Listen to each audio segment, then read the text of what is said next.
Hey guys, Josh with Carl's Mower and Saw. So you own a STIHL MM56 Yard Boss. You picked this thing up to be a cultivator and you've learned it can be so much more with the bristle attachment, the string trimmer attachment, the edger attachment, the aerator attachment, all kinds of cool things. But today let's talk about how you can take care of this so that you can have this for years to come. Always the manual is a great read. Pick this up. I'm going to go over really quickly what you need to know, but it is always a good idea to sit down and read the manual so that you can become more comfortable and learn it on this machine. So let's start. First things first. This is a 2-cycle gasoline powered machine. So it's going to require you either to run Moto Mix or mix fuel. Grabbing a bottle of STIHL HP Ultra, mixing it with a gallon of ethanol-free fuel, or if you run, a 2-gallon or a 2.5-gallon can, whatever. Getting the right size bottle for the right size can. We at Carl's always recommend trying to buy a smaller, a lesser amount so that you can go through your fuel more often. Because as we've seen and as we know, fuel has a very short shelf life. Really in that 8 to 9 week period of time, that gas starts degrading and causing problems. And that's why with the STIHL Yard Boss, a lot of times we do recommend running Moto Mix. This is a tool that doesn't run every week for a lot of people. It is strictly a cultivator, and you break it out in March or April to kind of get your first part of the work done, and again in May as you get closer to garden planting time, and a couple times in the summer, and then it could sit for 6 months. And over that 6-month period of time, that gas can go bad. So think about STIHL Moto Mix in this MM56 STIHL Yard Boss for the fuel standpoint to keep this thing running good. Let's take a look at maintenance. Aside from running good fuel, we got to keep up on air filter. We're in the dry, dirty, nasty, dusty stuff, right? We're tilling our garden, and a lot of times the rows are not wet, they're not mud, and we're kicking up a lot of dust as we're doing this. So right here on the side, retained by 2 screws, is the air filter. So I'm going to spin this, these 2 screws loose, and my cap's going to come off, and it's going to expose a beautiful paper element air filter that's going to stop the dust particles from entering into the combustion chamber and damaging the cylinder and piston. So make sure you take care of this air filter, pull it out once in a while, tap it out. Can I see good light? If I can see good light, put it back in. If it's not looking good, throw a new one in. They're a lot cheaper than a new engine. Make sure that when you do put it back in, that you get it put in properly, that it seals well all around the edges, and then put the cap back on.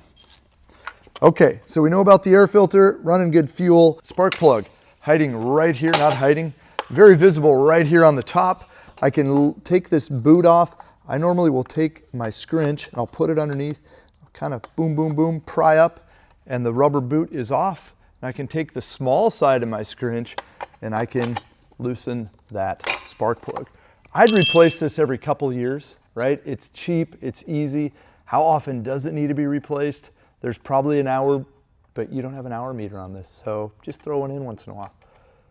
Spark plug out. It's going to tell you a story too. When you pull this spark plug out and it's beautiful and it's got this nice kind of brown tan color, that means you're running good fuel. That means your air filter is clean. That means you're doing the right thing. If it's starting to have some carbon on it, that means you have a dirty air filter, you're running crummy fuel, maybe mixed too rich, maybe old. If it's white, looks like it's been hot, that means you're not running good mix and you've got a problem. So look at that spark plug, it'll tell you quite the story. We've got a fuel filter in the tank. For most people, this is a challenge for them to fish that sucker out, but you can get a hook on a wire, pull that fuel filter out and replace that every few years, or just bring it into Carl's Mower and Saw, allow our service department to give it a good full service once over. As far as starting this machine, it is always in the run position. So right here is my stop switch. So I'm going to push it. It has killed it, but it's ready to start again. I'm going to prime it. 1, 2, 3, 4, 5. Flip it around here so you can see the choke. The choke's right here on the front. Push in and twist. And now this has the easy start engine. So this rope pulls very easily. I don't have the spark plug in, so it pulls really, really easily. But it does not require a hard rip like a lot of the 2-cycle, like think of a big chainsaw that you used to run or your grandpa maybe had back in the day. So it requires a very light pull. So don't grab this thing and rip it like you're pulling a 50, 60, 70 cc chainsaw, or you will do some damage to it. There we go, spark plug is lightly back in. So now you can see, easy pull. I love it when it has this wheel kit on that I can put my hand here. I've tipped it up, right? I've tipped it up, put one hand here, put my foot here, and I can pull the rope. Boom. It's gonna start. As soon as it starts, I'm gonna hit the throttle and the choke's gonna turn off automatically.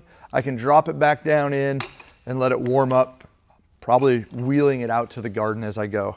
Now, put on my safety gear, you know, throw some safety glasses on, put my ear protection on. That's always important to take care of that.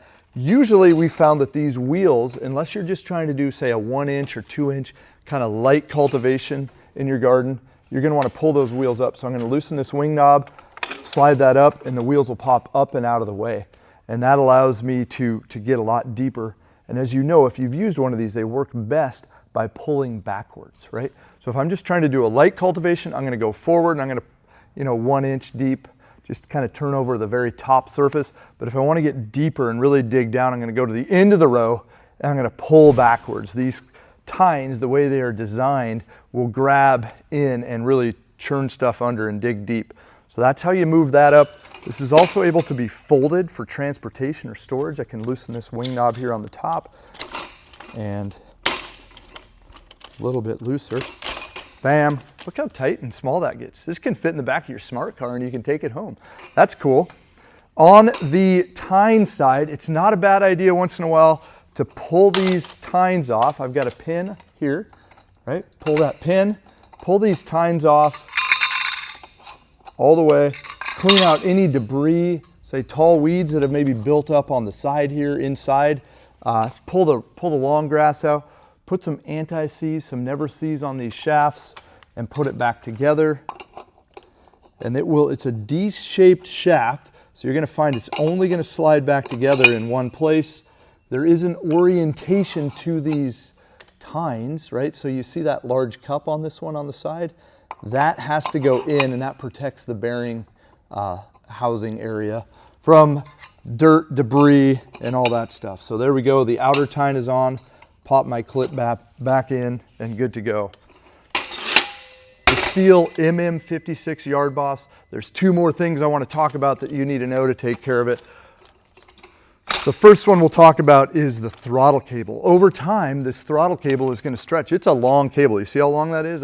I mean, it's probably 4 feet, 5 feet long by the time it goes all the way down and around, and that will stretch. Right here on the top in this trigger is a screw up there. And I can take a tiny little screwdriver and I can tighten that up, and that's going to get rid of the stretch, the play in the throttle cable. And last but not least is the spark arrestor. If you ever start this thing up and it does not want to accelerate, it sounds like it's just kind of, it's muffled, it's plugged, it doesn't want to hit full power, you're going to want to pull out this exhaust spark arrestor. And I can again take my scrinch, I can loosen this by hand with the scrinch. Don't do this when it's hot, you will burn yourself, so make sure it's cool. Loosen this spark arrestor and I will pull it out so you can see what we're talking about here just a second. Here it is. Here's my spark arrestor. This screen right now, I can see through it. And that is, again, a spark arrestor. So that's stopping sparks from flying out of the muffler. Over time, this can get plugged up. What causes it to get plugged? Dirty air filter, poor fuel, running at a half throttle. Those are all things that lead to this getting plugged. So if you avoid those, if you run it hard, if you run good fuel, if you keep it a clean air filter, this will go a long time before it gets plugged. But if it does get plugged, you will know it'll lack power. So take a peek at this. Easy enough to burn out or come into Carl's and pick up a new one. They're cheap, they're under 10 bucks. Give your machine new life with the new spark arrestor. All right, so glad you could join us as we look at the STIHL MM56 Yard Boss. For more tips and tricks to keep up on the latest trends in the industry, make sure you subscribe to our YouTube channel. But really, if you're in the Pacific Northwest, stop by Carl's Mower and Saw. We look forward to helping you power your outdoors.